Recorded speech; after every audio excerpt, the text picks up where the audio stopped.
السلام علیکم ورحمۃ اللہ وبرکاتہ۔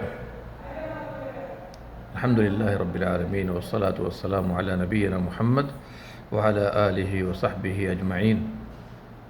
میرے بھائیو، ہم سب لوگ وضو کرتے ہیں اور وضو کرتے ہوئے پانی بہت زیادہ بہاتے رہتے ہیں۔ ضرورت ہوتی ہے تھوڑے کی، لیکن ہم لوگ پورا نل کھول کر کے استعمال تھوڑا ہوتا ہے، ضائع بہت زیادہ ہوتا ہے۔ اس سلسلے میں عبداللہ ابن عمر رضی اللہ عنہ کی روایت ہے، نبی صلی اللہ علیہ وسلم سعد رضی اللہ عنہ کے پاس سے گزرے اور وہ وضو کر رہے تھے۔ پیارے نبی صلی اللہ علیہ وسلم نے فرمایا، یہ اسراف کیوں کر رہے ہو؟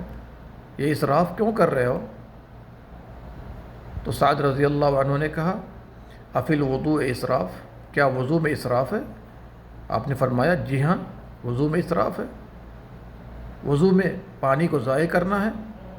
کہا، گرچہ آپ جاری نہر کے پاس رہو اور اس سے وضو کرو، پھر بھی پانی کو ضائع نہیں کرنا ہے۔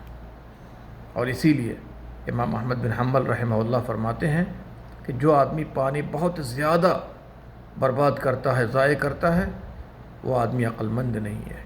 تو میرے بھائیوں، ہمیں چاہیے اتنا ہی پانی استعمال کریں یا اتنا ہی نل کھولیں جتنا ہم استعمال کرتے ہیں، اس سے زیادہ کھولنے کی ضرورت نہیں اور پانی کو بہانے کی ضرورت نہیں ہے۔ جی، نبی صلی اللہ علیہ وسلم کا طریقہ ہمارے لیے نمونہ ہے۔ ہمیں چاہیے پیارے نبی صلی اللہ علیہ وسلم کے طریقے پر وضو کا پانی استعمال کریں، اور نبی صلی اللہ علیہ وسلم آدھے لیٹر سے یا اس سے کم سے وضو کر لیا کرتے تھے اور 2.5 لیٹر تقریباً سے غسل کر لیا کرتے تھے۔ اللہ ہم سب کو ہر معاملے میں اسراف سے بچائے، آمین یا رب العالمین۔ اللہم صلی علی نبینا محمد وعلی آلہ وصحبہ اجمعین۔